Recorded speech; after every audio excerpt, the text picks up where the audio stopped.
آج میں اس جگہ پہ کھڑا ہوں، ڈاکٹر حضرات جو ڈاکٹر ہوئے ہیں، وکلا جو وکلا ہوئے ہیں، جو دوسرے جو آفیسر ہیں وہ آفیسر ہوئے ہیں، اللہ کی قسم بیسیکلی اس کے پیچھے ایک اچھے استاد کا ہاتھ ہے۔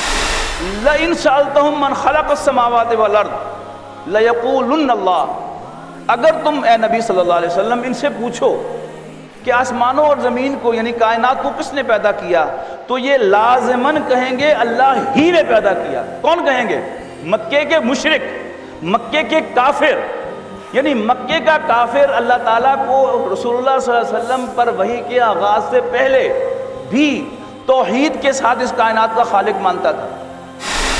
تو پھر سیکولرزم کا ایجنڈا کیوں دنیا میں رائج کیا جا رہا ہے نظام تعلیم کے ذریعے سے؟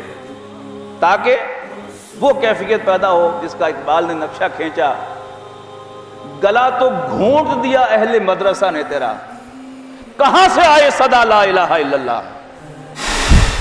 حالانکہ الصادق اور الامین کا خطاب تو حضور صلی اللہ علیہ وسلم کو مکے والوں نے، کافروں نے دیا تھا۔ آپ کو سچا اور امین تو کافر بھی کہتے تھے۔ وہ کافر کس بات کے تھے؟ کہ انہوں نے حضور صلی اللہ علیہ وسلم کو اللہ کا رسول ماننے سے انکار کیا تھا۔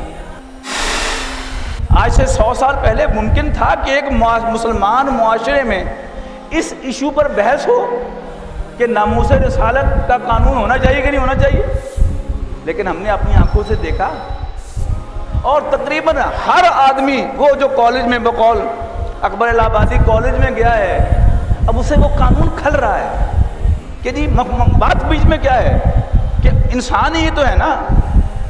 حالانکہ حضور صلی اللہ علیہ وسلم صرف انسان نہیں ہیں، آپ اللہ کے رسول ہیں۔